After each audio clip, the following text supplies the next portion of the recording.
Hey everyone, welcome back to K-Korner, the channel where we dive into the wild world of entitled people and their unbelievable stories. Hope you enjoy it, and without further ado, let's go. About 14 years ago, I was working IT for a large medical center, one of several owned by the same people. The regional CIO personally put me in charge of setting up and issuing laptops to doctors and other medical staff to go to patients' home when they could no longer come to the hospital for any number of reasons, including disability, lack of adequate transportation, etc. When we got a new shop supervisor, who was only promoted to that position exactly 1 year to the day after being hired from the outside, something that left myself and a lot of the other IT techs very upset, he made it abundantly clear that he was going to make several people's lives miserable, including me. He'd look at my Outlook calendar. We all had to share access to our calendar with him to see when I had someone scheduled to pick a laptop up, do their 3-month software update, etc. Then a few minutes before the person was supposed to arrive, he would order me to do some menial project halfway across the hospital that he could have just as easily done himself or delegated to one of the new people. If I tried to tell him that I had an appointment, he'd threaten to write me up for insubordination. Cue malicious compliance. One day, the regional CIO was due for his 3-month update. Right on cue, the shop sup tasked me with unboxing, then installing monitors on the first floor. About 15 minutes later, when the regional CIO arrived, he called to ask that I return to the office. I headed back up right away. The shop sup didn't know and never met the regional CIO, so the shop sup had no clue who he was dealing with. When I arrived, the CIO asked the shop sup to leave the room. He asked me what was going on, since I was always punctual, thorough to a fault. I told him about the shop sup making several of the lives of anyone he disliked miserable with reassigned and trouble tickets and multiple random floors at the last second, just as they had projects scheduled, or in my case, as I had appointments close to arriving for the laptop. The CIO even asked why the shop sup always seemed to be out of the office most times the director came up, and could never get him on the phone. I just told the truth. He's been much too busy chasing skirts and shooting the breeze with his friends, sir. When the CIO asked if the shop sup had a girlfriend on the side, my response was which one. He has us too busy running around to count them. He told me to wait outside the office for a few minutes and brought the shop sup back in to have come to Jesus moment with him. The shop sup was put on 90 days unpaid suspension and was written up for gross insubordination for talking back to him, among other things. The CIO even asked her to start an investigation to see what other department regulations he violated. This happened about 2 years ago, and we're still no contact because of this issue. Protagonists: my mother, F72, who had 8 dogs at the moment of the event, and I, 39. A little bit of background. My mother was a horrible mom to me. She didn't like me very much. When she went out for the weekend going on agility tournaments, dog sport competitions, with my sisters and their dogs, she would leave me alone at home without any money or food. I was lucky when I could find some oats in a cupboard and eat them with water. As a kid growing up, I thought we were just poor, but as an adult, I understand she just blew all her money on these tournaments and the trips to them, including gas money and hotel costs, as well as the registration fees for the runs. When I was sick, she never took me to the doctors. She just didn't care enough about me. I grew up in Germany. Going to the doctors would have been free for her. But it was too much of a hassle to care for a sick child. On the other hand, she would of course go to the vet as soon as one of her dogs were ill. The dogs were vaccinated, I was not. I wasn't important enough to get vaccinations. After running away from home with 16, I didn't have much contact to my mother for a long time. A few years ago, around 2018, I made a conscious effort to mend our relationship, or to create a relationship at all. I live about 1,000 km away from her in another country, so we mostly called each other. I took the main part in calling her because she is very poor and intercountry calls are very expensive. Her old age pension is ridiculously low, about 800 euros, roughly 870 US per month. We talked a lot, and I had the feeling we were getting close for the first time in my whole life. It felt good. I finally had the feeling of having a mother. We talked about major events in our life.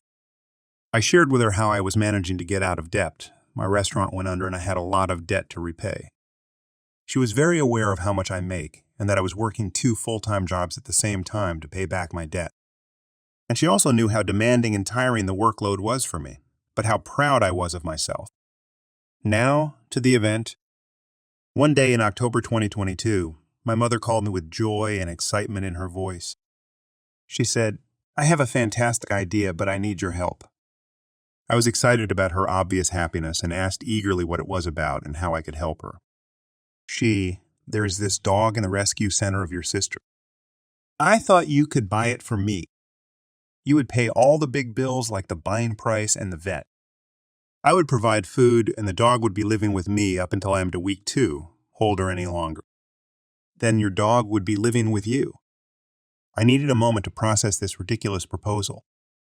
I asked to be sure I understood everything correctly.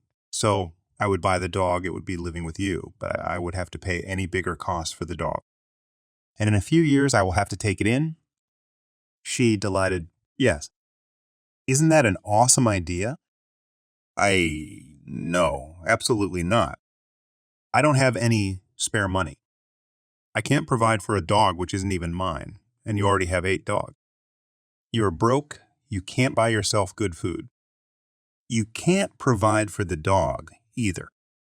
English isn't my first language. I told her the points nicely. If it's sounding harsh, that's because of my bad translation. She went quiet, then said she had to go and hung up. I tried calling her a couple of times over the next few weeks. She didn't take my calls, nor did she call me back. Christmas came and went. No call from my mom, no letter, nothing. My birthday came. Still radio silence. I called her last time at her birthday last year, and she picked up. She talked 15 minutes about herself. I couldn't get a word in. She didn't ask how I was doing. Nothing. When we ended the call, I knew the relationship was over. So, that's how I lost my mom for good. Because I didn't want to buy her a 9th dog.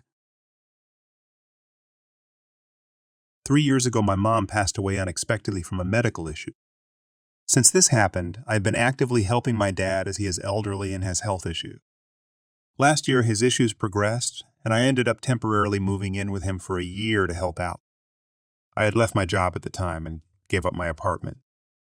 I was helping him full-time until recently. Within the last several months, he wanted me to be able to get back to my own life, and I wanted that as well, so I started looking at apartments. The arrangement was going to be that I would still go over to his house several times a week and be helping him with everything he needs, but trying to get full-time work separately so that my life isn't in total involvement with him. He was paying me a small amount per month when I lived there, nowhere near the amount a full-time caregiver would get. Because I had given up my job and everything to help him, he wanted to help me financially with the move, which I appreciated. So he said he would pay for the first month or 2 of my new apartment while I am job searching. Last month I moved into a new place I had found. Since then, I still am the one helping him 100s of the time. My sister, 34, lives 20 minutes away, but more times than not prioritizes her friendships, and the last time she helped him was on Christmas. In addition to that, he has a joint bank account that we both have a debit card to that is supposed to be for getting him things like groceries, etc. Obviously, I use it to get him things, but my sister is not currently helping him and has stolen from that account several times. Every time it has happened, she has told him it was accidental, and then she'll pay him back, which she still has not. My dad is also a total enabler to her. She is extremely irresponsible about money and puts herself into debt, and even though she's not helping him right now, he gives her many handoffs financially. Recently, she and I got into an argument because she had owed me money from a lunch we went to, and she told me she could not pay me back and that it's not my money anyway, insinuating it's not my money because my dad is helping me out financially the first month of my move. I was extremely upset by this because I have been helping him full-time and asked for very little in return, and she has stolen from him and thinks it's okay to put any level of blame on me. My dad is still of sound mind. He also has a will that has been made up years ago. I know a lot of people in the last post mentioned me becoming power of attorney. The problem with that is that my dad is still making pretty conscious decisions financially and would not put me in that sort of position where I have that control, even though I am his caregiver health-wise. I believe he has everything legally worked out in case his health gets worse that my sister and I both would be technically making the decisions. A couple of days ago, I spoke to my dad and I very calmly laid everything out. And I said, "You are being stolen from." I've tried to tell you this many times, and at the end of the day, there is only so much I can do if you allow for it. He said he is not okay with her doing that and sounded pretty adamant that he's going to require her to pay him back, and he appreciates me looking out. Exactly 2 days later, today, I go over and my dad said that my sister called him and he's actually going to be paying for her kickboxing class for the year, which I ultimately believe was her way of calling him to ask him for money just in a general sense, needing an excuse like an exercise class that she knew he would front money for. He had a totally different tone today than he had the other day. He sounded like a complete enabler towards her, defending her when in reality he knows that she continually steals from him. I'm at my wit's end and I don't know what to do. I feel like in a way I am enabling by continuing to help him when he is making these decisions that ultimately are wrong and not fair. Like we see in real time the theft happening and him continuing to hand her money knowing it's happening. I feel burnt out. Obviously, since my move a couple weeks ago, I have been actively looking for a job and trying to distance myself from all of this. I have some regrets about giving up my original job to help him, but at the same time, I thought it was the right decision at the time. My dad is very similar to my sister in that he has a very strong personality and can be a bit narcissistic at times. He is depending on me to help him 100, with a small amount in return, while letting her steal and not help. I don't know what the solution is anymore, and I don't know what to do going forward. Obviously, it's ultimately his money, so if he decides that he is okay with being stolen from, there might be only so much I can do. What I can do is distance myself from helping if I feel like this is a really toxic dynamic, but obviously I have tried to still help him through everything because he is ultimately my dad. I finally have permission to share this story from my mother, who is the OP of the tale. Quick background. A year and a half ago, my mother was diagnosed with lymphoma, stage 2. Lymphoma is a type of aggressive cancer to your lymph nodes. My poor mother had it pretty bad, and it was caught not a moment too soon. She was under extensive chemoradiation treatment as the cancer was all over her neck and chest for 6 very long months. She also lost half of her thyroid to cancer. Now, though, she has been in remission for a solid year, thank you, God. This story takes place during her treatment, and sadly I wasn't there, but Dad and her filled me in a few days after the incident. Mom had been cooped up at home after an aggressive round of chemo and wanted to get out for a while on the day that she felt better. One thing to note, Mom is OCT. To this day, the house can pass a military inspection. One thing she cleans weekly is her car, but since her chemo, she had no energy to do so. Though Dad and I were hesitant to allow her to go anywhere because of her health and COVID, Mom was adamant, and I quote, "I need some fresh air," and so does the car. No joke, she said that. Mom did some quick errands for small things at home, including a nice new blanket, then drove over to a car wash company that did all the interior cleaning for customers. Since Mom was not feeling up to doing it herself, she let them clean the interior of her car. While she waits, a lady was apparently looking Mom over. Keep in mind, Mom at this time was almost 2 months into her chemo, and it was showing. She was a bit paler, her hair, after she cut it shorter before treatment, was starting to thin out, and some spots of missing hair were present. But Mom didn't want to wear hats or wigs. She's a brave woman and a trooper for sure. And she was wearing a mask to protect her poor immune system from COVID and others around her. This lady apparently stomped over towards my mom and she started shouting at her. According to Mom, she was cursing at her, telling her that she should be out in public looking like that, and even going so far as to demand what my mom had and that she feared for her safety because she believed that what my mom had was contagious. Thing is, however, she wasn't wearing a mask the whole time this bat of a woman was screeching at my mother who was fighting cancer. Still boils my blood and wishing that I was there to deck her and keep her away from my mom. I curse you. Work. My mom, God bless her, has the patience of a saint. She kept silent the whole time until the lady put her hands on my mom, even going so far to shove her in the chest where her cancer was, which according to Mom felt like she hit a sledgehammer on a burn spot dead center of her chest. Mom stood up after that to get away from her, but she grabbed my mom hard and shoved her again, and that's when Mom reacted with a hard punch to the lady's face, knocking her flat out on the ground. Mom said she felt bad hitting her, not meaning to knock her out like that, but I was proud of her. Of course, the police and an ambulance were called. The cop took my mom's side of the story first while the lady was looked over. Just bruising, but she was making a scene and screaming that the diseased woman contaminated her, according to Mom. The cop, who sounded like a cool dude, was on my mom's side and told her that he understood that Mom was just defending herself and was kindly asking how her treatment was going and if she needed a ride to the doctor's to be looked over. Mom had an appointment the next day, so she was fine until then, but they did offer a cold compress for her chest. In the end, the lady was indeed charged with assault and battery and giving a false police report. She concocted a full lie when questioned for her side of the story, saying how my mom just attacked her when she asked if she was okay. The witnesses backed my mom up. She got jail time, as well as 300 hours of community service working with cancer patients at a hospital, and a $700 fine. The cop had a hand in the community service, apparently, since his mother was a cancer survivor and knew what Mom was going through both physically and mentally. Mom and Dad treated the cop to a nice meal someplace as a thank you gesture for helping with the issue. Enjoying the stories yet? If you do, please subscribe, like, and comment. I've been in retail since 2009, and my now last job, I was there since 2014. I won't go into huge details about the work environment. A lot of that can be seen on my profile of other job posts. But to summarize, in the whole time I was there, my boss, despite always saying family time is important, he would always screw over my personal time off. When I worked directly under him, a lot of times he would cancel my days off because he was taking a trip somewhere. Coupled with that and childish and immature coworkers who threw tantrums and gave silent treatments, I was at the end of my rope. My job mostly consisted of delivering building material. I had a certain certificate to operate a certain type of delivery truck. The certification was going to expire at the end of the year. About a week or so into January, HR came to do a review with me. During the review, they mentioned they are holding a course to revalidate the certification for everyone in the company in 2 weeks. They said it's on your weekend off, but are you able to attend? I looked at my calendar and said I had plans booked that day, so it doesn't work to my schedule. My company wanted to get everyone done at once. That way they save money on group training. They just said, see what you can do to attend. And I said that the plans were set in stone, and things were left at that.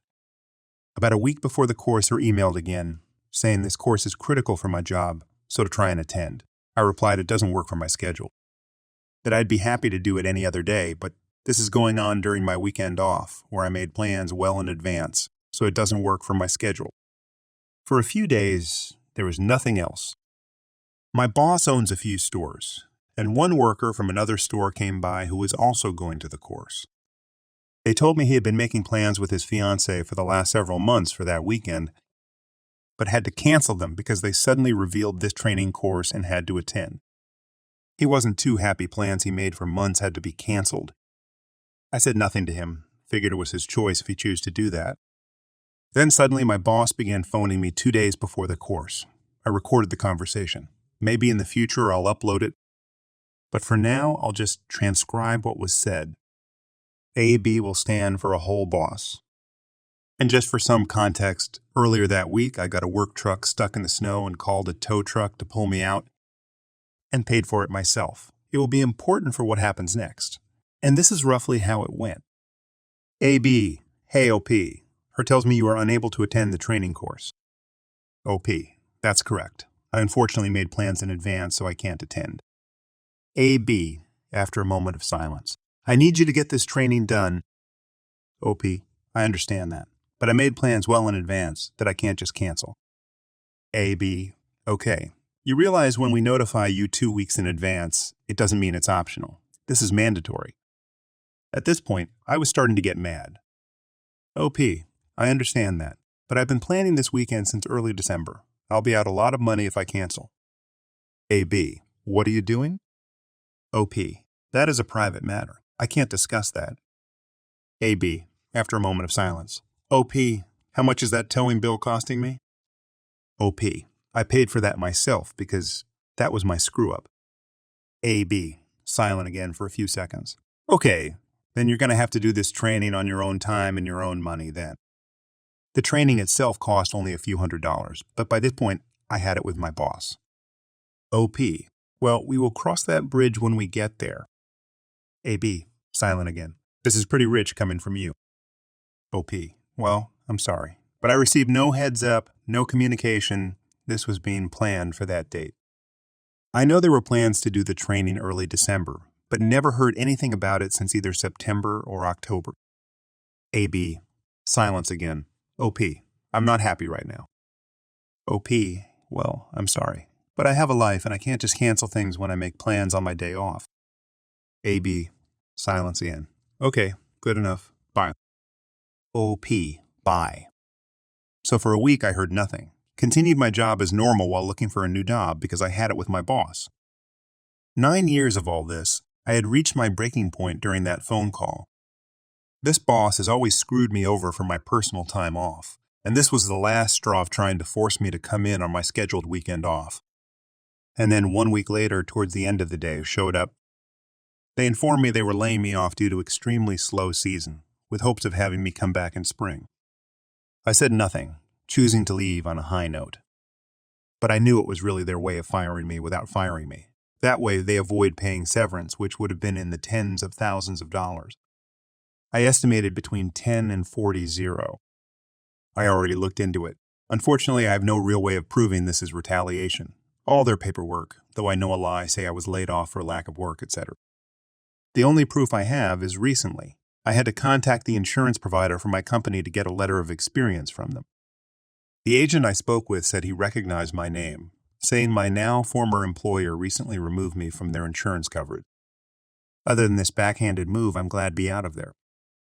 I was unhappy, stressed, and fed up. I'm using the time to advance my driver's license to have the highest one I can get in my country. If anyone is curious to know what stories in my profile pertain to this company or this boss, feel free to look or message me, and I'll tell you which ones they are. So all my ties are officially cut from my former employer. As what everyone suggested, I did try reaching out to a lawyer.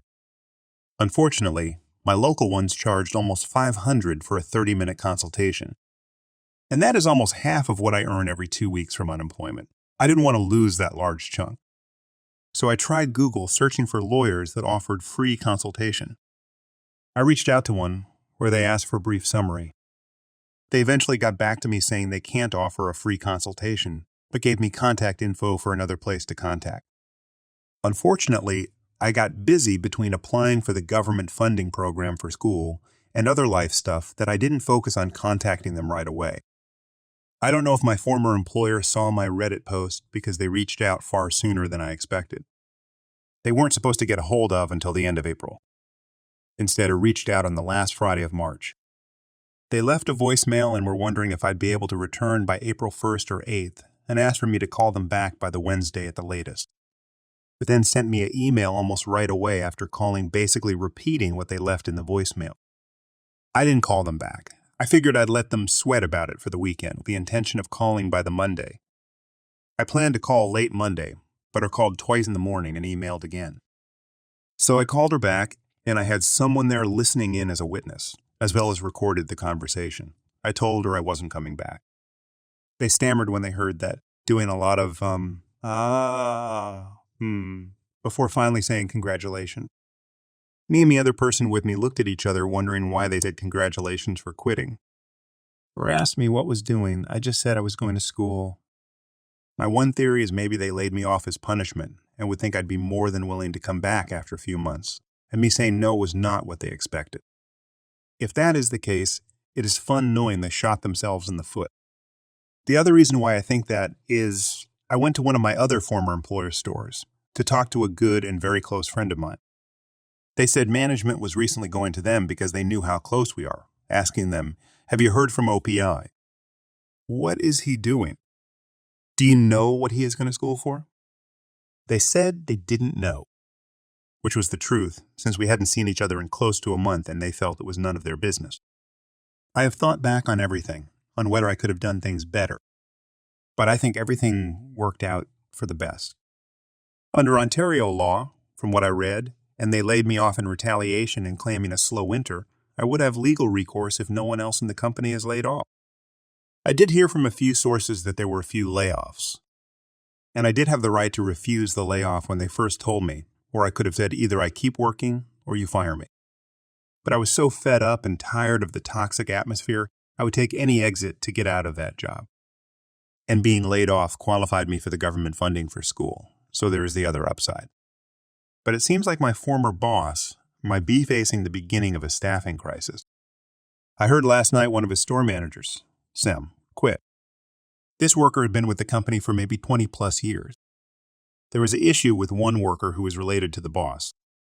The Sem took the issue to or did nothing, so they quit. So currently I'm in school and feel happier than I have in maybe over a year. If anyone is interested in hearing the audio recording of my boss I mentioned in the last post, send me a message and let me know, and I'll send the Google Drive link. I'm doing this because a few news sites took my last post and put it on their sites without permission. Just comment that you sent me a message, that way I know to check. I just might be slow between school and how many people ask to hear it. As a heads up about the recording, there is a lot of long pauses from my boss, so the audio didn't freeze. You'll hear us say bye to each other when the call ends. As a setup to this crazy email, my dad, DNA donor, I'll give a brief background of what he's like, how growing up was like. Long version is here. My father and mother were always religious. Fundamentalist Christian, the extreme ones that hate Harry Potter and fantasy things because they come from the devil. Couldn't listen to radio, watch most things on TV, and science was wrong. My dad was the pick and chose type of Christian, whereas he was always right and God said so. He doesn't agree with divorce, says that's not what God says you can do. So when my mom left him, it wasn't real. And when she is right with God, she would go back to him, my dad. So, just a little bit of an ego. A quick way to describe his parenting style aside from extreme Christian, it would be that he wanted the picture-perfect family without any of the work of making it so, and to be the best Christian helper at the church we went to. But we, the kids, never saw him, and he didn't help with our food, power, or rent situation. We had to move so much because we couldn't afford staying in the place we were at. After my mom left him, she converted to being a Christian Jew. Yes, it is odd.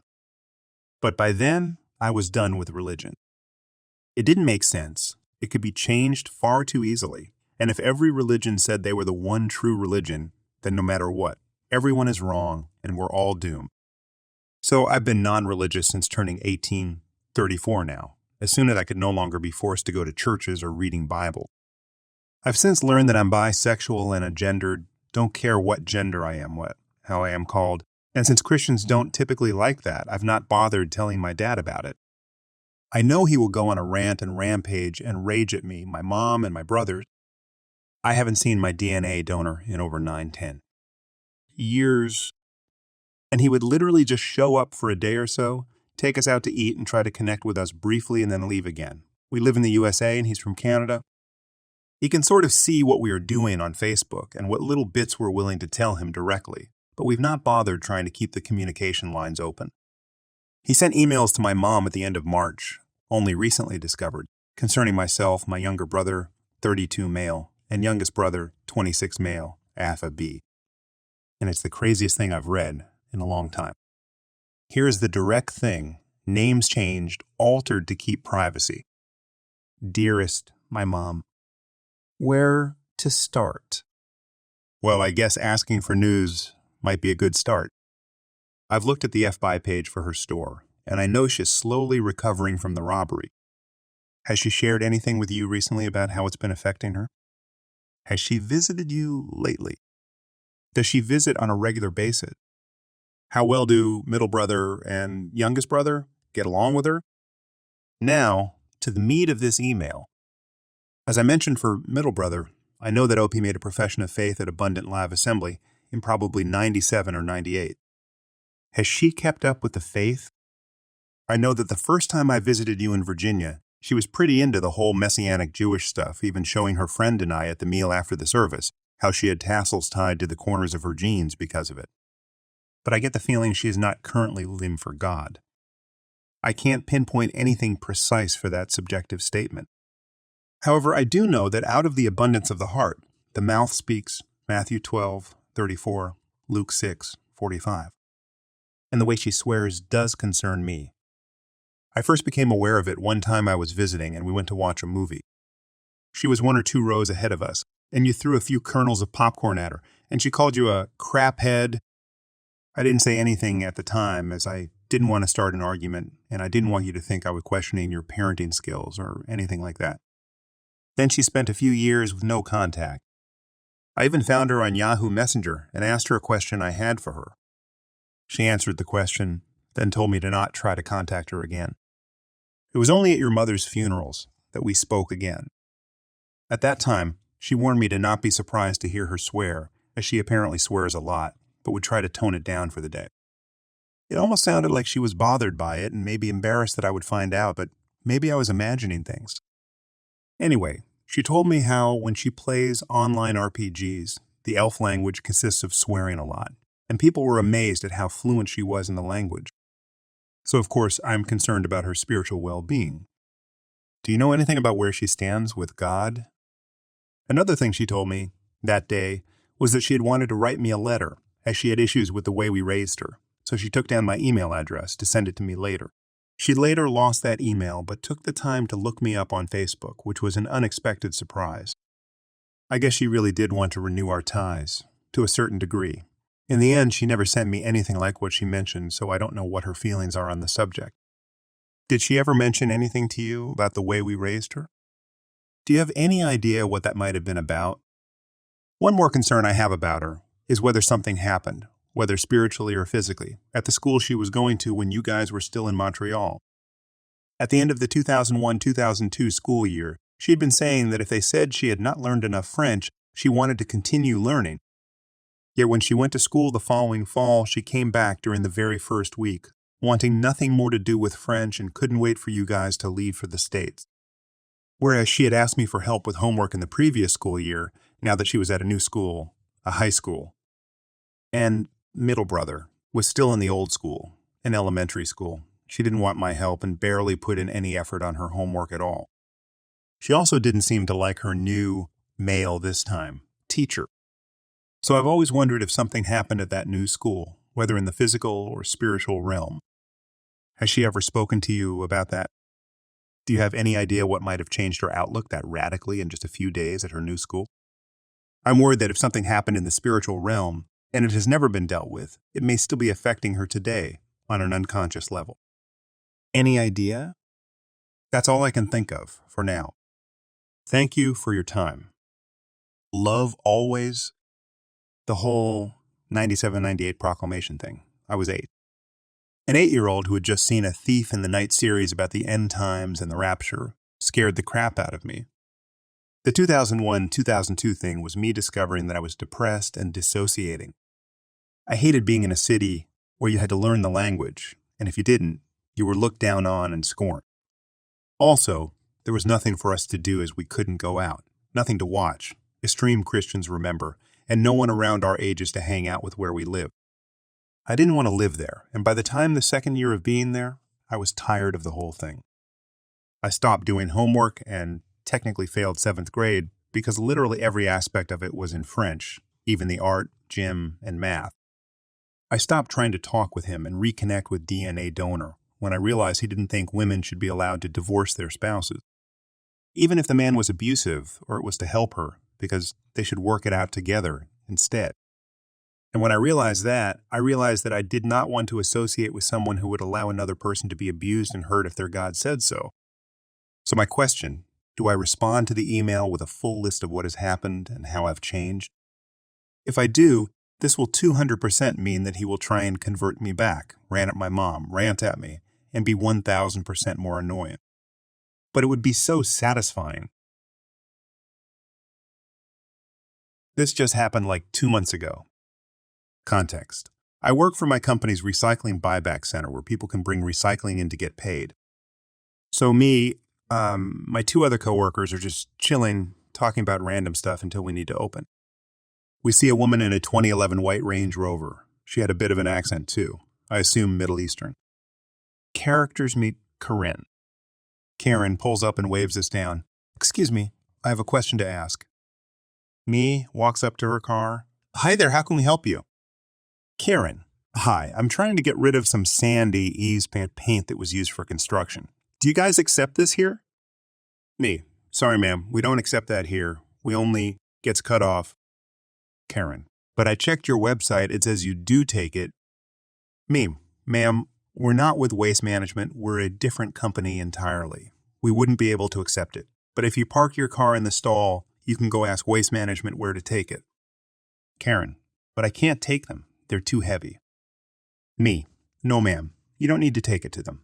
Just park your car and go talk to Waste Management. They'll be able to direct you to the right location in which you can take it to. Karen, well, you should know how to deal with this stuff since you work next to Waste Management. Me, ma'am, they don't train us to dispose of paint or sand. Karen continues to rant, starts backing up the leaves, all while ranting. This happens a lot because we do work next to Waste Management, and people who have stuff we can't accept usually assume we're Waste Management. We usually tell them we're not related to Waste Management but are a different company. Afterwards, we help them out by answering any questions they might have to direct them to where they need to go. Thanks for joining us. If you enjoyed the video, don't forget to hit the like button and subscribe for more captivating stories. Share your own experiences, opinions in the comments below, and let's keep the conversation going. Until next time, stay tuned for more epic tales.